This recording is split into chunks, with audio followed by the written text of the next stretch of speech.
Welcome to the RCM Ladder.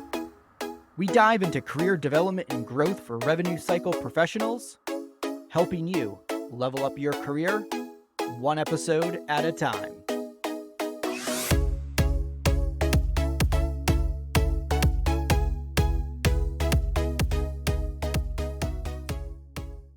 This episode of the RCM Ladder is brought to you by our good friends at the Health Exchange. They are building an awesome community of revenue cycle professionals with the knowledge, insights, and resources needed to navigate the ever-changing landscape of healthcare reimbursement. The team at the Health Exchange have awesome content and events tackling everything from denials management to revenue integrity, patient access, and the importance of leveraging RPA or AI in your operations. The content is so useful, so smart, so impressive, so collaborative. Honestly, it makes us jealous. So go check them out now, right now, and then come back to us. You can find them at healthexchange.io. That's HEALTHXCHANGE.io. And now on to this week's discussion. Welcome back to this week's episode of the RCM Ladder. I'm your host, as always, James Furbush. My guest this week is the one and only Willie Brown, who's the VP of Revenue Cycle at Sentara Healthcare. Sentara Healthcare is a not-for-profit 16-hospital system in sort of Southern Virginia, coastal Virginia area. And Willie has had a phenomenal career so far. He's worked his way up, started at Prisma Healthcare, and then moved over to a sort of regional medical center in Orangeburg, South Carolina. And now he's the big dog at Sentara. And Willie, thanks so much for joining the show. Thank you for having me. Glad to be here. Yeah. So Willie, that's, just the high level bullet points, but I'd love for you to start, how long have you been with Sentara? What are you sort of responsible for there? It's a big system. Are you sort of overseeing all of revenue cycle? Kind of talk about what's under your purview right now.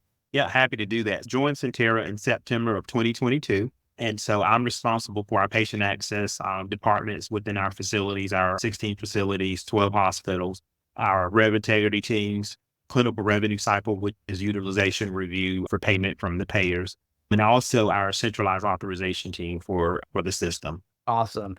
And, one of the things I would say from the outside looking in about your career is sort of this constant, you started obviously entry level kind of at Prisma at the start of your career, but, just a constant, you have always sort of been taking on bigger roles, bigger challenges, more responsibility, and obviously now working your way up to, what I would say a lot of people in revenue cycle coveted, right? So Sentara is a big system, you've got a good title and role.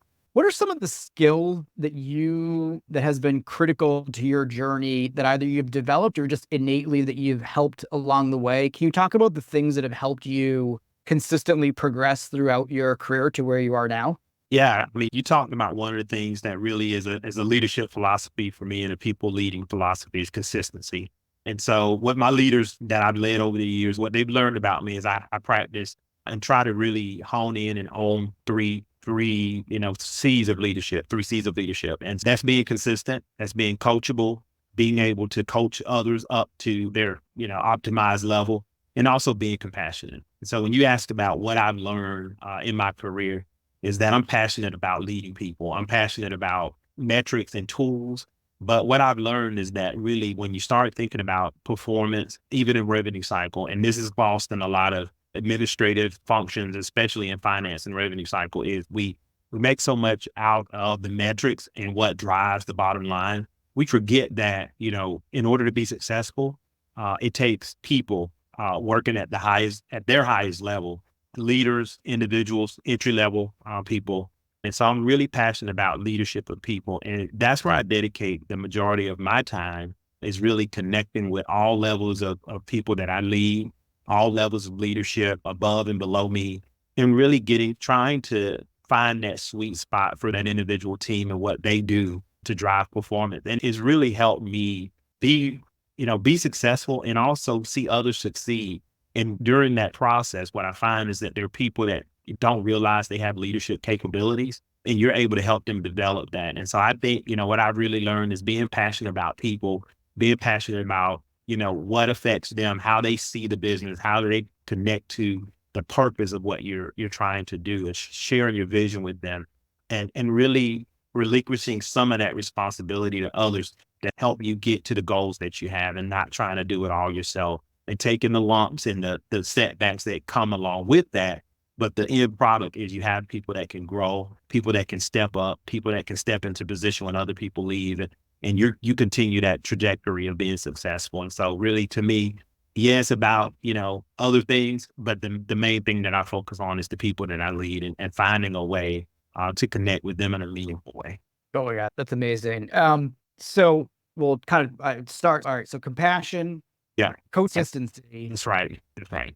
Are those three things, do they differ at different times in your, because if you're entry level, it's okay. You probably want to be coachable, right? Because you Yeah. want to be coached up. But I'm very curious. I mean, have those dials changed at all at different points in your career, or have they sort of always been equally present? They've always been central. And what I learned, early in my career is that it's easy to be about the nuts and the bolts, right? The basic blocking and tackling. But the leaders that I learned the most from are the leaders that I did not want to be like. The ones that would simply send an email or a note and say you did this wrong, but without any explanation, not any opportunity for you really to learn and do better, and give you an opportunity to grow out of that. So for me, those 3 C's have really always been central and paramount.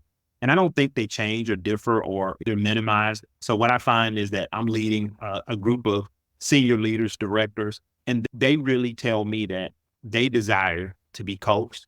They desire the ability to coach me and help me learn about what they do, and share, their tools and techniques with me. They enjoy me being a compassionate leader, right? Because no matter the level, we all have issues. We all have things that happen in our life. We have team members that we're dealing with that have difficulties that happen. And so at every level, really about, so we meet, all of me, myself and my directors, we meet at least twice every month. And I require that they do that with their leaders. And so I try to lead by example. And so that gives them an opportunity to connect with me in a personal way sometimes, share what they're dealing with, some challenges that they're having from a human resources perspective, in their life with the work, with the new role. But we're able to kind of help each other through that. So really, I think every person, every leader, regardless of the level, really looks for consistency in their leaders. You're doing what you say you were going to do. If you give them goals and metrics and tools and things that you want them to work on, that you take it also as, as a goal for you to help them, and but figure out ways to help them accomplish the goal that you set with them, as opposed to saying, I want you to, to accomplish this without any support and no follow-up, right? So part of that consistency is setting a goal, monitoring it, sticking with it. And, one of the things that we've done recently is we took one of our, patient access is a very hard area to staff and maintain. People, it's an entry-level role. People come in, they have, bigger aspirations. It's tough work, right? And the money is not the best compared to some others, but it's the biggest job in revenue cycle. They have to get it right at the registration point. So we've done a lot to recruit and retain those people. But part of what I committed to do is, as soon as you need a role filled, if we've talked about it and we know that's a role that needs to be filled, I'm going to stop what I'm doing and approve that role so that you can start recruiting for it. So that's my accomplishment. And I meet with them and I talk with their teams and I figure out ways that we can help and support them in a better way. And so when they see that, they say, well, this is a real goal for Willie. And not only is it important for us to succeed, he takes his part and does it well so that we can all be successful. And we have been, and we've reduced our vacancy rate. And now we're running about 99% across the system fill rate for patient access, which is just unheard of. That's incredible. And it's a very, I don't know if this is, but like a very servant leadership-y, where you're kind of, yeah. And what is that sort of for you? I mean, like kind of being that type of leader for your direct reports. I mean, I'd love to kind of talk about sort of that coachability aspect, because, Sure.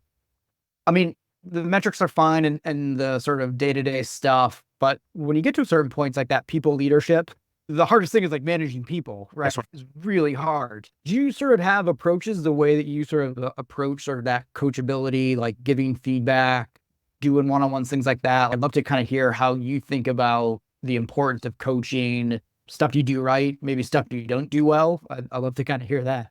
Yeah, for sure. Well, I mean, clearly there's a lot that can go wrong. What you do is you try to mitigate those things, right? And try to make them where they don't So I think from a coachability standpoint, I do two things in our one-on-ones.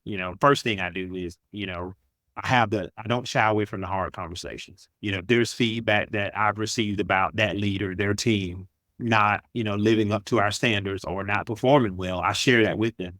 And we group think on how we're going to improve either that perception or the fact that we're not doing that well. I also encourage them to talk to me about the issues that they're having so that, again, we can think through those things and talk about it and I can share my experiences. And typically, not all the time, I've experienced that, or I have leaders that have experienced and shared it with me. And so I give them some tools and techniques on how they might approach that. But I leave the ultimate decision when you're leading, other leaders, senior leaders in particular that have a lot of experience. You have to be careful, right, from an EI or EQ perspective that you're not micromanaging and giving them direction as opposed to having them help you arrive at the best process and decision for them and for the organization. Again, I don't shy away from those conversations. We ensure that we're talking about staffing. We're talking about metrics. We're also talking about how are you doing, right? And the biggest thing that I do, and this is something that, I've gotten better at in the last 10 to 15 years, and I share with those leaders that I support or that I partner with that aren't really comfortable with it, that is really important. And that thing is I ask them, how am I doing? Right? How am I supporting you? How are we connecting? Am I giving you what you need? And that's tough because years past, it might be a lot of things that I wasn't doing well, that they could share with me or that they didn't perceive I was doing very well. And it would give me an opportunity to work on. But as I've grown, those things are less and less. I hear less and less of, here's what I need you to do. It's more of, yep, you're giving me what I need. I really appreciate your support, but I really don't have anything else that I need you to do. And then we end every one-on-one with, what can I do for you? And typically, hey, we've talked about everything I need you to do for me. I feel supported. I don't have a need for anything. I've asked you for what I needed via email in our last meeting, and you've accomplished that. And we had a good meeting. And again, when those things have not happened, they give me that feedback and I take care of it, as soon as I can, so that the next time we meet, that's not on our list of things that still need to be done. How important is it for your direct reports to feel like you are listening? Well, not listening to them, but honestly you're giving them that space that almost it's like you're giving them the permission to be able to, because I think a hard thing with people is they don't feel like, oh, I don't want to say anything negative to my manager about my manager. They don't feel like they have that psychological safety in order to like give that hard feedback to people they report to. How important is that for you to be able to give your direct reports and your team members that psychological safety? I mean, is it important or? It's super important. It is super important. And there are times when people don't realize how important it is until they don't have it or they do have it. And so the feedback that I get from most of the leaders I lead, they've got very comfortable with that. They appreciate it. In some cases, they've never had it before. And so it takes some getting used to. And I share with them the first time I ask you what can I do better? Right? You're not going to be comfortable, even if you're comfortable giving other leaders that feedback. You may not be comfortable, yet sharing it with me. But again, going back to one of those C's, being consistent, right? So I ask that question every time. And so some of them give me a little bit of feedback and they see how I respond to that. Right. And then more and more, they become, more and more comfortable sharing feedback that I need to hear about things they need that maybe we're not giving them as a system, as an organization, as a department, as a division, or that I'm not providing for them as a leader, or they want to see more of, less of. And so it's a relationship. It builds on trust, right? And a lot of times what I say to them when I ask them to have those same conversations with their direct reports or the teams they support is, you're better off not asking the question if you're not going to do anything about or use the feedback in tangible ways. And they all acknowledge that. And so it's important, to your point, if I ask the question, what do you need? And they say, well, I need this requisition that's been on your desk for 2 weeks. I need you to sign off on it so I can hire, right? Or I need you to approve a raise or whatever it is, because I have a high performing team member that I'm about to lose if I don't do something. It's important that as soon as they tell me that, I make it a priority to take care of it, and I do. And so over time, they develop a trust factor, if you will, that the information I'm trying to obtain is for my use and not necessarily to penalize or hurt them in any way professionally. Yeah, that's amazing. So I want to step back. Yeah. March 2020.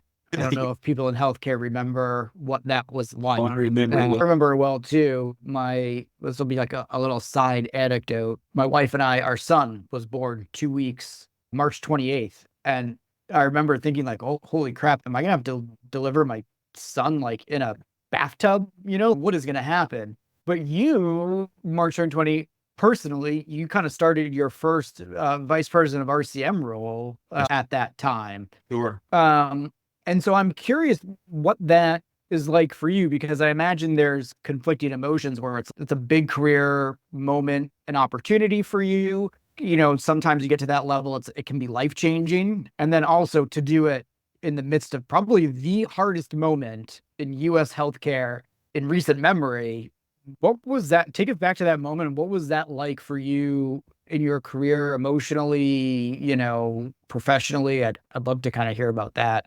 I'll give you a few examples of, how that impacted me. And so similar to yourself, my wife and I we had a very premature son, Gabriel, in May 28 of 2020. He was supposed to be born in October. And so during that transition into that new role, as a vice president, we had a newborn that spent 6 months in the hospital that we were going to see.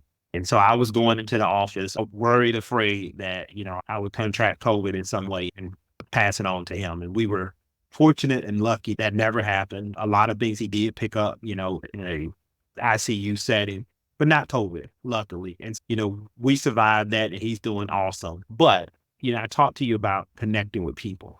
Part of what I learned and started to do as a director before I went into my first vice president's role was really important to me, that I connected with all new team members at day 60 of them starting with the organization, that the managers also did. So we onboarded them, we trained them. That day 60 check-in for me was to say, how are you feeling about the organization? Are we what we said we were? Are we giving you the tools that you need to do your job? Hey, I'm looking at your metrics. Here's how you're doing compared to your peers. In some ways, people had opportunities to improve. In some ways, 60 days in, I had people that were performing higher than the people that had been in the job for 6 months or 6 years. And I thought it was important to give them the feedback that I received from their leaders, that I observed personally, so that they knew how they were doing. And they knew that we were all looking and rooting for them. The other parts of that is if they had things that weren't going well, it would give me an opportunity to go to that leader and say, hey, this person doesn't have the equipment that they need to do their job. They're performing well, but just imagine if we got them a dual monitor is one example I came across. I had a follow-up rep that was working off of a single monitor, was actually performing better than all of her peers. When I brought her in at day 60 and say, hey, what can we do for them? She said, I don't have a headset. I don't have a dual monitor. And I said, but I'm looking at your report and you're like doing better than everybody. When I went to that manager and said, just imagine if she had the tools she needed, how successful she would be. And so the other thing I really enjoy doing is staff meetings, not always attending staff meetings with my leaders, but periodically popping in, giving, my perception, my expertise, my philosophies on leadership, share the 3 C's with the team. And so at the time that COVID happened, I went into a new job and I had this grand idea that I would get an opportunity to meet with all of my reports at different points in, my first 6 months there, share with them the vision, share with them where we needed to go, where I thought we were going, what we were doing well, what we needed to improve upon. Also those individual meetings with leaders. And so because of COVID and people were, all of a sudden working from home, I wasn't able to do that. I wasn't able to do that for about 9 months prior, from March to the end of 2020, our first team meeting where we all got together. And when we did meet together, we had to, be so far apart. We had limited space, instead of having 200 people in the room, we had to break it up and do them 20 or 30 at a time. So there were times when I would do meetings back to back because we couldn't all get in the same room together. But what I did though, is I still was able to do the things that I wanted to do in a lot of ways, but we had to just do it differently. And so when you think about that and the earlier point I made about driving people, using people that are there to do a job to improve your performance, I wasn't able to impact the people in the performance the way that I normally am able to because of COVID. And again, we were up against a lot of things because we were trying to drive performance when we really didn't have patients that wanted to come to the hospital. Patients were not being diagnosed when they needed to be.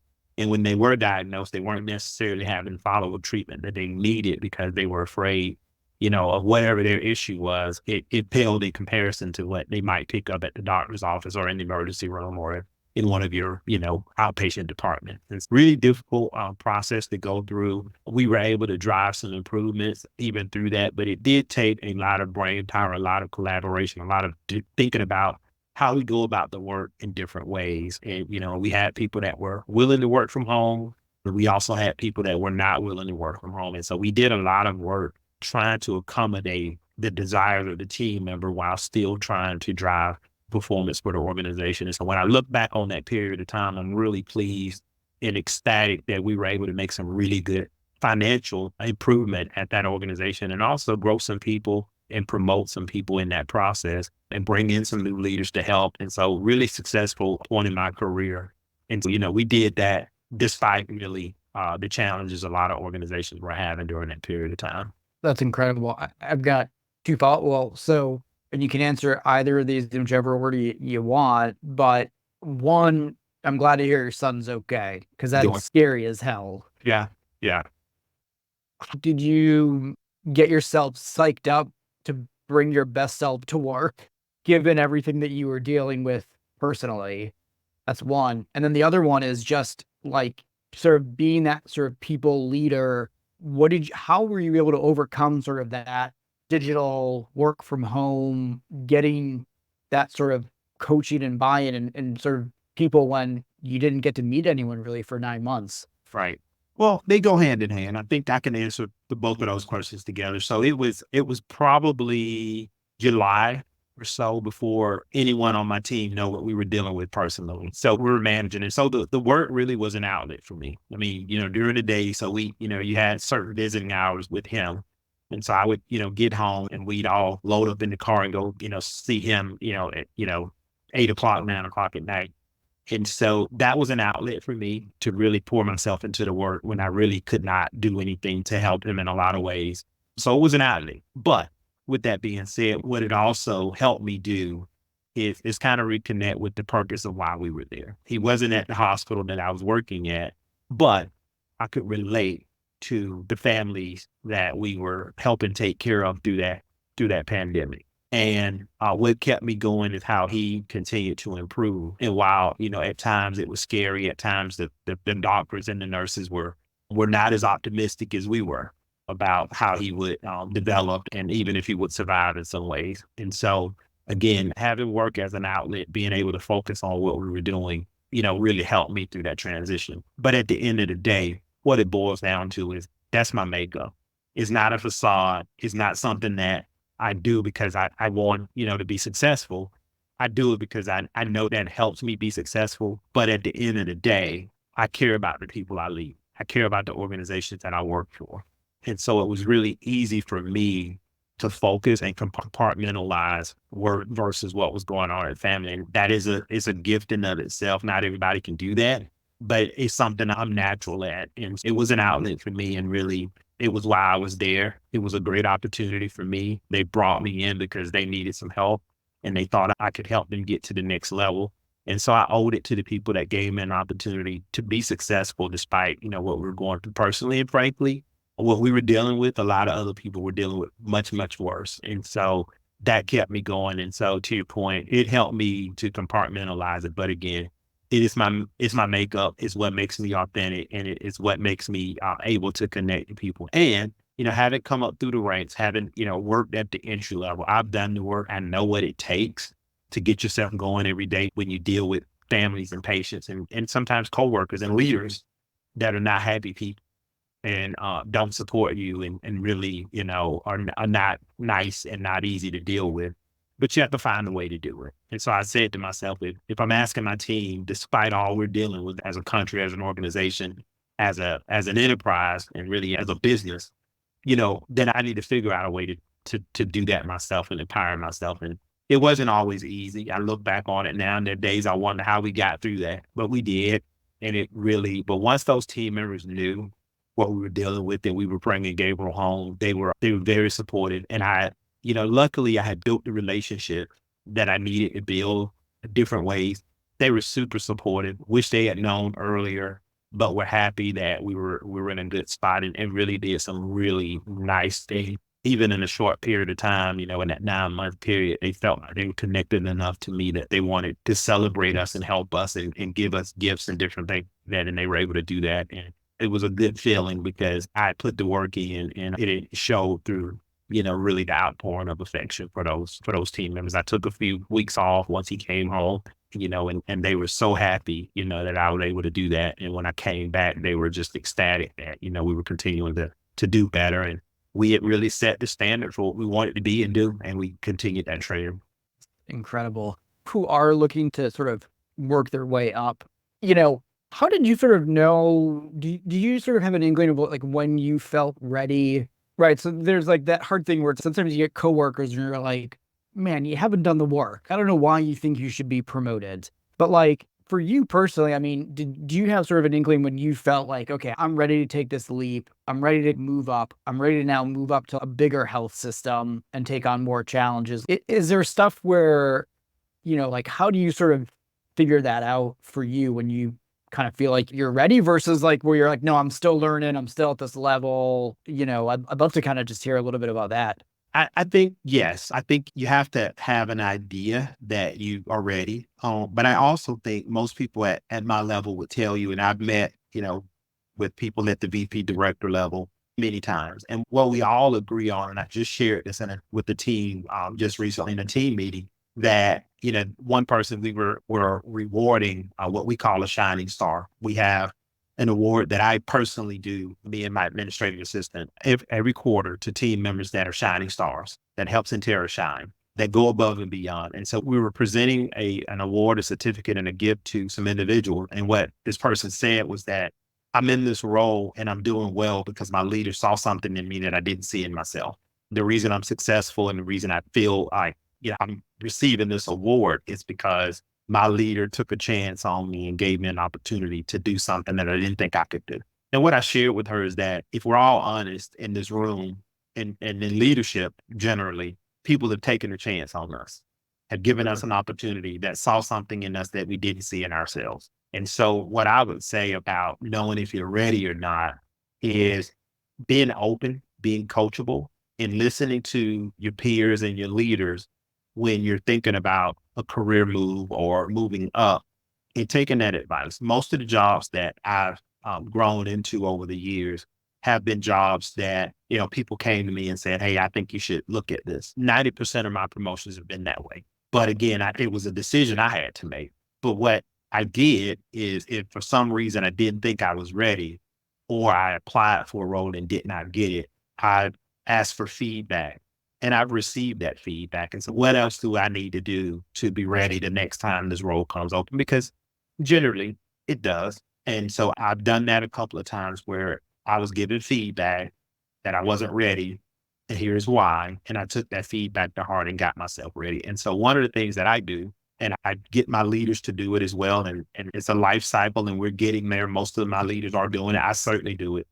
If I interview someone for a role, internally or externally, if I take the time to interview them and they take the time to interview with me, I give them really tangible feedback on what it is that separated you from the person we're probably going to select and what you need to do to be prepared the next time. And people really appreciate that.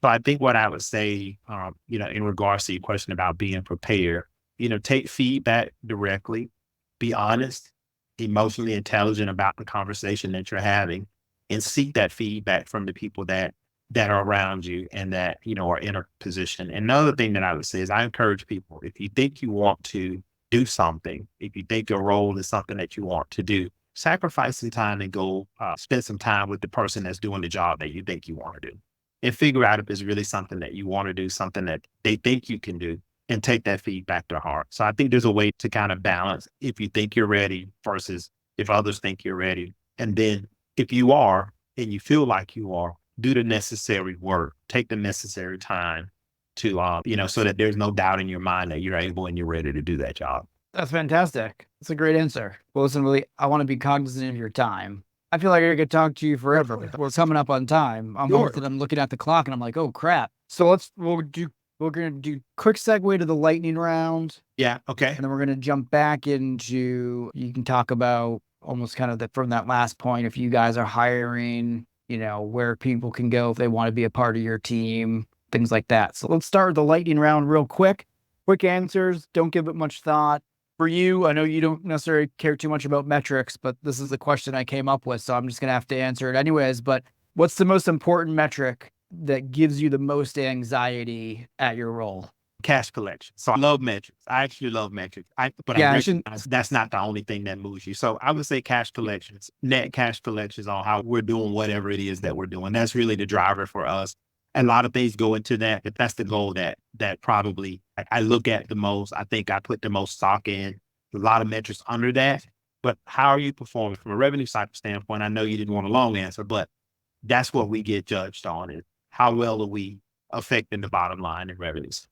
And thank you I shouldn't have said that you didn't care about metrics. I expressed that ineloquently. What I meant to say was that you clearly care more, well, not more, but like as much. Your love for your people shines through. And that's sort of what I was trying to communicate. But so thank you for.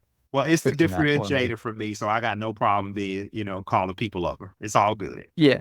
For you, what's the biggest goal you want you and your team to achieve in 2024? We are working to reduce our authorization denial. And so that's been a big factor for us as an organization. And so we're working hard to do that. We put a lot of effort and resources into it. And so our goal in 2025 is to really substantially decrease our denials or write-offs, avoidable losses tied to pre-authorization. It's not as easy as it sounds, that's for sure. And last, wish people would talk more about when it comes to revenue cycle. The ability that we have to help people. It's not just about, we send you bills and we talk about your financial responsibility when you show up to our organization, because we're required really to be transparent about our pricing. And just from a philosophical standpoint, an educated, patient customer is a happier customer. When we share information with patients about their responsibility, one, we're required to do that in a lot of ways. And two, it really is for us to help that patient make better financial healthcare decisions, and also understand if they're at a point where our assistance programs and our tools can help them in any way, so that the great care that we deliver is not reduced or seen as not as positive, because they're left with the financial burden that they can't get past or work through. And so it kind of, downgrades or waters down the great care that Sentara delivers, most healthcare organizations delivers. I wish people would talk more about the fact that we have programs, we have regulations, we have guidance, and we have people like myself that is really passionate about being, a positive, sharing a positive spin to our community. And we're really here to take care of patients, and we have tools and techniques to do that. We just need patients to talk to us, and we need our advocates and people that talk about this stuff to speak to that, maybe start with that and end with that. Is that, yeah, all of these things are happening, but at the end of the day, healthcare organizations do a great job and put a lot of effort into making sure that they are seen as a resource and not something that is not here to help people. Incredible. I love that answer. All right. And lastly, Willie, if people want to come work for you and your team, are you hiring right now? Where can people go to look for job openings? Do you have any job openings? We certainly do. Have several openings all throughout revenue cycle, back end, middle, and front. And they can apply at Sentara.com, and they can go to careers, and all the jobs are listed there. Patient access, registration, clinical revenue cycle, back end, billing, follow-up, denial management, authorization coordinators, and pre-registration reps. You name it, we have it. We always hiring. We're a big organization. We need people to help us accomplish our mission to provide care to our customers. Awesome. And if people want to connect, if other revenue cycle leaders want to connect with you, where's the best way to find you? LinkedIn, TikTok, Instagram? LinkedIn for sure. Yeah. All right.